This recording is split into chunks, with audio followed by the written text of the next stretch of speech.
ನೋಡಿ ಈ ದೃಶ್ಯ ಎಷ್ಟು ಸುಂದರ ಆಗಿದೆ ಅಲ್ವಾ. ಈ ರೈಲ್ವೆ ಹಳಿಗಳು, ಹಸಿರು ಹೊಲಗಳು, ದೂರದಲ್ಲಿ ಕಾಣುವಂತಹ ಬೆಟ್ಟಗಳು, ಇದೊಂದು ಬರೀ ರೈಲು ಮಾರ್ಗ ಅಂದ್ಕೊಂಡ್ರೆ ನಿಮ್ಮ ಊಹೆ ತಪ್ಪಾಗುತ್ತೆ. ಇದು ಕೋಟ್ಯಾಂತರ ಜನರ ಕನಸು, ಆಸೆ, ಭವಿಷ್ಯದ ಸೇತುವೆ. ಹೌದು, ನಾವು ಮಾತನಾಡ್ತಾ ಇರೋದು ತುಮಕೂರು ರಾಯದುರ್ಗ ಹೊಸ ರೈಲು ಮಾರ್ಗದ ಬಗ್ಗೆ. ಆಂಧ್ರವನ್ನು ಸಂಪರ್ಕಿಸುವ ಈ ಭವ್ಯ ಯೋಜನೆ ಕರ್ನಾಟಕದ ಅಭಿವೃದ್ಧಿಗೆ ಹೇಗೆ ಹೊಸ ದಿಕ್ಕನ್ನು ನೀಡಲಿ ಅನ್ನೋದನ್ನ ಇವತ್ತಿನ ವಿಡಿಯೋದಲ್ಲಿ ಸಂಪೂರ್ಣವಾಗಿ ಚರ್ಚೆ ಮಾಡೋಣ. Hello friends, welcome back to ಐ5 ಕನ್ನಡ ಯೂಟ್ಯೂಬ್ ಚಾನಲ್. ನಿಮ್ಮ ಬಗ್ಗೆ ನಿಮ್ಮ ಒತ್ತಾಯದ ಮೇರೆಗೆ ಕೂಡ ಈ ವಿಡಿಯೋನ ಮಾಡ್ತಾ ಇರೋದು. ನೀವು ಎಂದಾದ್ರೂ ಯೋಚನೆ ಮಾಡಿದಿರಾ ನಮ್ಮ ಕರ್ನಾಟಕದಲ್ಲಿ, ಅದರಲ್ಲೂ ಉತ್ತರ ಕರ್ನಾಟಕ ಭಾಗದಲ್ಲಿ ಕೆಲವು ಕಡೆ ಯಾಕೆ ಇನ್ನು ಅಷ್ಟಾಗಿ ಅಭಿವೃದ್ಧಿ ಆಗಿಲ್ಲ ಅಂತ? ಅದಕ್ಕೆ ಮೂಲಭೂತ ಸೌಕರ್ಯಗಳ ಕೊರತೆಯೂ ಕೂಡ ಒಂದು ದೊಡ್ಡ ಕಾರಣ. ಅದರಲ್ಲೂ ಸಾರಿಗೆ ವ್ಯವಸ್ಥೆ, ಅದರಲ್ಲೂ ರೈಲ್ವೆ ಸಂಪರ್ಕ ಇಲ್ಲದ ಎಷ್ಟೋ ಹಳ್ಳಿಗಳು, ಪಟ್ಟಣಗಳು ಇನ್ನು ಹಿಂದುಳಿದಿವೆ. ಇಂತಹ ಪ್ರದೇಶಗಳಿಗೆ ಬೆಳಕು ನೀಡುವಂತ ಒಂದು ದೊಡ್ಡ ಯೋಜನೆ ಅಂದ್ರೆ ಅದುವೇ ನಮ್ಮ ತುಮಕೂರು ರಾಯದುರ್ಗ ಹೊಸ ರೈಲು ಮಾರ್ಗ. ಇದನ್ನ ಬರೀ ರೈಲು ಮಾರ್ಗ ಅಂತ ಹೇಳೋದು ಸರಿಯಲ್ಲ, ಇದೊಂದು ಹೊಸ ಆಶಾ ಕಿರಣ. ಸ್ನೇಹಿತರೆ, ಈ ಯೋಜನೆ ಶುರುವಾಗಿದ್ದು ಇವತ್ತು ನಿನ್ನೆಯದಲ್ಲ. ಇದಕ್ಕೆ ಒಂದು ವರ್ಷ ಇತಿಹಾಸ ಇದೆ, ದಶಕಗಳ ಕನಸು ಕೂಡ ಇದೆ. 1990ರ ದಶಕಗಳಲ್ಲಿ ಈ ರೈಲು ಮಾರ್ಗ ಬಗ್ಗೆ ಪ್ರಸ್ತಾಪಗಳು ಶುರುವಾಗಿದ್ದು, ಅಂದಿನಿಂದಲೂ ಈ ಪ್ರದೇಶ ಜನರು ರೈಲು ಮಾರ್ಗ ಬೇಕು ಅಂತ, ತಾವು ಬೇರೆ ಬೇರೆ ನಗರಗಳ ಜೊತೆ ಸಂಪರ್ಕ ಸಾಧಿಸಬೇಕು ಅಂತ ನಿರಂತರವಾಗಿ ಪ್ರತಿಭಟನೆ ಮತ್ತು ಬೇಡಿಕೆ ಕೂಡ ಇಟ್ರು. ಆದ್ರೆ ಕೇವಲ ಬೇಡಿಕೆ ಇಟ್ರೆ ಆಗುತ್ತಾ? ಒಂದು ದೊಡ್ಡ ಯೋಜನೆ ಹಣ ಬೇಕು, ರಾಜಕೀಯ ಇಚ್ಛಾಶಕ್ತಿ ಬೇಕು, ಅಡ್ಮಿನಿಸ್ಟ್ರೇಟಿವ್ ಕ್ಲಿಯರೆನ್ಸ್ ಬೇಕು. ಇವೆಲ್ಲ ಸಿಗೋದಕ್ಕೆ ಸುಮಾರು ವರ್ಷಗಳ ಹಿಡಿದು. ಇಂತಹ ದೊಡ್ಡ ಯೋಜನೆಗಳಲ್ಲಿ ಸಾಮಾನ್ಯವಾಗಿ ಆಗುವುದೇ ಇದೆ. ಫಂಡಿಂಗ್ ವ್ಯವಸ್ಥೆ ಇರುವುದಿಲ್ಲ, ಭೂ ಸ್ವಾಧೀನ ಸಮಸ್ಯೆ ಇರುತ್ತೆ, ಪರಿಸರ ಸಂಬಂಧಿತ ಅನುಮತಿಗಳು ಬೇಕಾಗಿರುತ್ತೆ. ಹೀಗೆ ಒಂದಲ್ಲ ಒಂದು ಅಡ್ಡಿ ಆತಂಕಗಳು ಬಂದೇ ಬರುತ್ತವೆ. ಈ ಯೋಜನೆಗೂ ಇದೇ ತರಹದ ಸಮಸ್ಯೆ ಎದುರಾಗಿದ್ದು, ಆದ್ರೆ ಈ ಭಾಗದ ಜನರ ಹೋರಾಟ, ಜನಪ್ರತಿನಿಧಿಗಳ ಪ್ರಯತ್ನದಿಂದಾಗಿ ಕೊನೆಗೂ ಈ ಯೋಜನೆಗೆ ಚಾಲನೆ ಸಿಕ್ಕೇ ಬಿಟ್ಟಿದ್ರೆ. ಮೊದಲಿಗೆ ಇದರ ಬಗ್ಗೆ ಒಂದು ಸಮೀಕ್ಷೆ ನೋಡುತ್ತೆ. ಇಲ್ಲಿಂದ ಇಲ್ಲಿಗೆ ಹಳಿ ಹಾಕಿದ್ರೆ ಅನುಕೂಲ ಆಗುತ್ತೆ, ಎಷ್ಟು ಜನಕ್ಕೆ ಲಾಭ ಆಗುತ್ತೆ, ಎಷ್ಟು ವೆಚ್ಚ ಆಗ್ಬಹುದು ಅಂತ ಅಂದಾಜು ಮಾಡ್ತಾರೆ. ಈ ಸಮೀಕ್ಷೆಗಳೆಲ್ಲ ಮುಗಿದ ಮೇಲೆ 2010-11ರ ರೈಲ್ವೆ ಬಜೆಟ್ ನಲ್ಲಿ ಈ ಯೋಜನೆಗೆ ಅನುಮೋದನೆ ಸಿಗುತ್ತೆ. ಆಗ ಈ ಭಾಗದ ಜನರ ಸಂತೋಷಕ್ಕೆ ಪರಾವೇ ಇರಲಿಲ್ಲ. ಯೋಜನೆಗೆ ಅನುಮೋದನೆ ಸಿಕ್ಕ ತಕ್ಷಣ ಕೆಲಸ ಶುರುವಾಗಿ ಬಿಡುತ್ತಾ? ಇಲ್ಲ. ಅಲ್ಲಿಂದ ಮತ್ತೆ ಹಲವಾರು ಹಂತಗಳು ಇರುತ್ತವೆ. ಡೀಟೇಲ್ ಪ್ರಾಜೆಕ್ಟ್ ರಿಪೋರ್ಟ್ DPR ತಯಾರಿಸಬೇಕು, ಅಂದಾಜು ವೆಚ್ಚ ನಿಗದಿ ಮಾಡಬೇಕು, ರಾಜ್ಯ ಮತ್ತು ಕೇಂದ್ರ ಸರ್ಕಾರ ನಡುವೆ ಒಪ್ಪಂದ ಆಗಬೇಕು. ಯಾಕೆಂದ್ರೆ ಇದು ಕೇವಲ ಕೇಂದ್ರದ ಯೋಜನೆ ಅಲ್ಲ, ಇದು ರಾಜ್ಯ ಸರ್ಕಾರ ಕೂಡ ಇದರಲ್ಲಿ ಪಾಲುದಾರ ಇರುತ್ತೆ. ಈ ಯೋಜನೆಗೆ ಸುಮಾರು 50-50 ಅನುಪಾತದಲ್ಲಿ ಕೇಂದ್ರ ಮತ್ತು ರಾಜ್ಯ ಸರ್ಕಾರಗಳು ಹಣ ಕೊಡುತ್ತವೆ.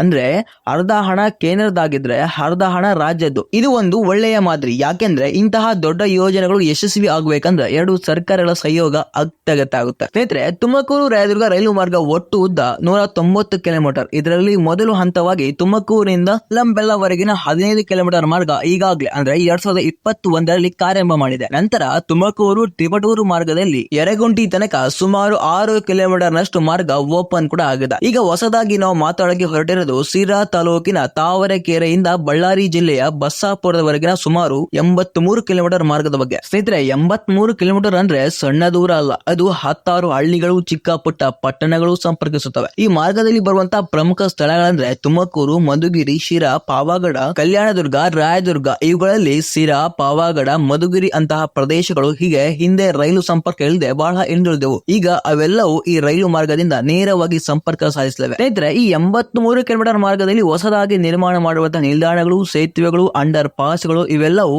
ಅತ್ಯಾಧುನಿಕ ತಂತ್ರಜ್ಞಾನದಿಂದ ನಿರ್ಮಾಣ ಮಾಡಲಿದೆ. ಇಂತಹ ಮೂಲಭೂತ ಸೌಕರ್ಯಗಳು ಒಂದು ಪ್ರದೇಶದ ಆರ್ಥಿಕತೆಗೆ ಹೇಗೆ ಬೆನ್ನೆಲುಬಾಗಿ ನಿಲ್ಲುತ್ತದೆ ಅನ್ನೋದನ್ನ ನಾವು ಇವತ್ತು ಮಾತಾಡೋಣ. ಸ್ನೇಹಿತರೆ, ಇಂತಹ ಒಂದು ಯೋಜನೆ ಕೇವಲ ಸಾರಿಗೆ ಸಂಪರ್ಕವನ್ನು ಸುಧಾರಿಸುವುದು ಮಾತ್ರವಲ್ಲ, ಇದು ಆ ಪ್ರದೇಶದ ಜನರ ಜೀವವನ್ನೇ ಬದಲಾಯಿಸುವಂತಹ ಶಕ್ತಿ ಹೊಂದಿದೆ. ಅದು ಹೇಗೆ, ಬನ್ನಿ ನೋಡೋಣ. ಮೊದಲನೇದಾಗಿ ವ್ಯಾಪಾರ ಮತ್ತು ವಾಣಿಜ್ಯಕ್ಕೆ ಉತ್ತೇಜನ. ಒಂದು ಪ್ರದೇಶದಲ್ಲಿ ರೈಲು ಮಾರ್ಗ ಬಂತು ಅಂದ್ರೆ ಅಲ್ಲಿಗೆ ಸರಕು ಸಾಗಾಣಿಕೆ ಸುಲಭ ಆಗುತ್ತೆ. ರೈಲು ಅಂದ್ರೆ ಕಡಿಮೆ ಖರ್ಚು, ಹೆಚ್ಚು ಸಾಮರ್ಥ್ಯ. ಉದಾಹರಣೆ, ಈ ಭಾಗದಲ್ಲಿ ಕೃಷಿ ಉತ್ಪನ್ನಗಳು ಜಾಸ್ತಿ. ಹೆಸರುಕಾಳು, ತೊಗರಿ, ರಾಗಿ, ಬಾಳೆ, ಮಾವು ಹೀಗೆ ಹಲವಾರು ಬೆಳೆಗಳನ್ನು ಬೆಳೆಯುತ್ತಾರೆ. ಇವೆಲ್ಲವನ್ನು ದೂರದ ಮಾರುಕಟ್ಟೆಗಳಿಗೆ ಕೊಂಡೊಯ್ಯುವುದು ಈ ಮೊದಲು ಬಹಳ ಕಷ್ಟಕರವಾಗಿತ್ತು. ರಸ್ತೆ ಸಾರಿಗೆಗೆ ಹೆಚ್ಚು ಖರ್ಚು, ಸಮಯ ಕೂಡ ಜಾಸ್ತಿ. ಆದ್ರೆ ಈಗ ರೈಲು ಮಾರ್ಗ ಬಂದ್ಮೇಲೆ ರೈತರು ತಮ್ಮ ಉತ್ಪನ್ನಗಳನ್ನು ಸುಲಭವಾಗಿ ಕಡಿಮೆ ಖರ್ಚಿನಲ್ಲಿ ಬೇರೆ ರಾಜ್ಯಗಳು ಕೂಡ ಕಳಿಸಬಹುದು. ಇದು ರೈತರಿಗೆ ಒಳ್ಳೆಯ ಬೆಲೆ ತಂದುಕೊಡಲು ಸಹಾಯ ಮಾಡುತ್ತೆ. ಇನ್ನು ಕೇವಲ ಕೃಷಿ ಉತ್ಪನ್ನಗಳು ಮಾತ್ರವಲ್ಲ, ಕೈಗಾರಿಕೆಗಳು ಕೂಡ ಇದು ದೊಡ್ಡ ಲಾಭ. ಹೇಗೆ ಅಂತೀರಾ?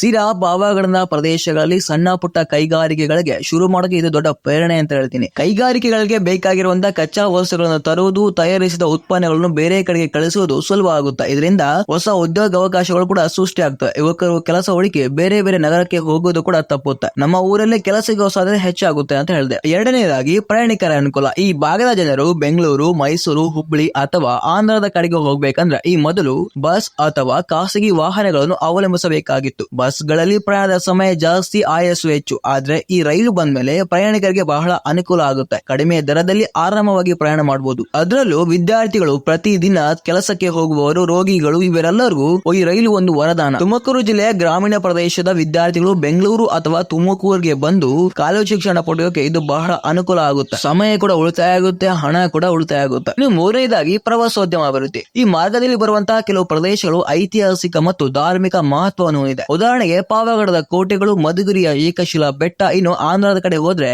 ರಾಯದುರ್ಗದಂತಹ ಸ್ಥಳಗಳು ಇವೆ. ಈ ಮೊದಲು ಅಲ್ಲಿಗೆ ಹೋಗುವ ಸಾರಿಗೆ ಸಂಪರ್ಕ ಅಷ್ಟಾಗಿ ಇರಲಿಲ್ಲ. ಈಗ ರೈಲು ಬಂದ ಮೇಲೆ ಪ್ರವಾಸಿಗರು ಸುಲಭವಾಗಿ ಈ ಪ್ರದೇಶಕ್ಕೆ ಅಥವಾ ಈ ಸ್ಥಳಕ್ಕೆ ಭೇಟಿ ನೀಡಬಹುದು. ಇದರಿಂದ ಸ್ಥಳೀಯ ವ್ಯಾಪಾರೋದ್ಯಮ ಮತ್ತು ಪ್ರವಾಸೋದ್ಯಮ ಕೂಡ ಅಭಿವೃದ್ಧಿ ಆಗುತ್ತೆ. ಸಣ್ಣ ಪುಟ್ಟ ವ್ಯಾಪಾರಿಗಳಾಗಿರ್ಬೋದು, ಹೋಟೆಲ್ ಮಾಲೀಕರಾಗಿರ್ಬೋದು, ಹೋಮ್ ಸ್ಟೇಗಳಾಗಿರ್ಬೋದು, ಇದು ಸ್ಥಳೀಯ ಆರ್ಥಿಕತೆ ಕೂಡ ದೊಡ್ಡ ಬೂಸ್ಟ್ ನೀಡುತ್ತೆ. ಇನ್ನು ನಾಲ್ಕನೆಯದಾಗಿ ಭೂಮಿಯ ಮೌಲ್ಯ ಹೆಚ್ಚಳ. ಯಾವುದೇ ಪ್ರದೇಶಕ್ಕೆ ಉತ್ತಮ ಸಾರಿಗೆ ಸಂಪರ್ಕ ಬಂದ್ರೆ ಅಲ್ಲಿನ ಭೂಮಿಯ ಮೌಲ್ಯ ತಾನಾಗೆ ಹೆಚ್ಚಾಗೋದು ಸಾಮಾನ್ಯ. ಈ ಪ್ರದೇಶದಲ್ಲೂ ಕೂಡ ರೈಲು ಮಾರ್ಗ ಬಂದ್ಮೇಲೆ ರಿಯಲ್ ಎಸ್ಟೇಟ್ ಚಟುವಟಿಕೆಗಳು ಹೆಚ್ಚಾಗ್ಲಿವೆ. ಹೂಡಿಕೆದಾರರು, ಕೈಗಾರಿಕೆಗಳ ಮಾಲೀಕರು ಭೂಮಿಯನ್ನು ಖರೀದಿಸಿಕೊಳ್ಳಲು ಮುಂದಾಗ್ತಾರೆ. ಇದು ಆ ಪ್ರದೇಶದ ಅಭಿವೃದ್ಧಿಗೆ ಇನ್ನಷ್ಟು ಸಹಾಯ ಮಾಡುತ್ತೆ. ಇನ್ನು ಐದನೆಯದಾಗಿ ಸಾಮಾಜಿಕ ಮತ್ತು ಶೈಕ್ಷಣಿಕ ಅಭಿವೃದ್ಧಿ. ರೈಲು ಮಾರ್ಗ ಕೇವಲ ದೈಹಿಕ ಸಂಪರ್ಕ ಮಾತ್ರವಲ್ಲ, ಸಾಮಾಜಿಕ ಮತ್ತು ಶೈಕ್ಷಣಿಕ ಸಂಪರ್ಕಗಳನ್ನು ಕೂಡ ಹೆಚ್ಚಾಗಿ ಮಾಡುತ್ತೆ. ಹೇಗೆ ಅಂದ್ರೆ ಜನರು ಬೇರೆ ಬೇರೆ ಪ್ರದೇಶಗಳ ಜನರೊಂದಿಗೆ ಸುಲಭವಾಗಿ ಬೆರೆಯಬಹುದು, ವಿಚಾರಗಳನ್ನು ಹಂಚಿಕೊಳ್ಳಬಹುದು. ನಗರ ಪ್ರದೇಶಗಳಿಗೆ ಹೋಗಿ ಉತ್ತಮ ಶಿಕ್ಷಣ ಪಡೆಯುವುದು ಗ್ರಾಮೀಣ ಪ್ರದೇಶದ ಮಕ್ಕಳಿಗೆ ಸುಲಭವಾಗುತ್ತೆ. ಇದರಿಂದ ಒಟ್ಟಾರೆ ಸಮಾಜ ಗುಣಮುಖ ಸುಧಾರಣೆ ಆಗುತ್ತೆ. ಇವೆಲ್ಲವೂ ಈ ರೈಲು ಮಾರ್ಗದಿಂದ ಆಗುವಂತಹ ಲಾಭಗಳು. ಆದ್ರೆ ಸ್ನೇಹಿತರೆ,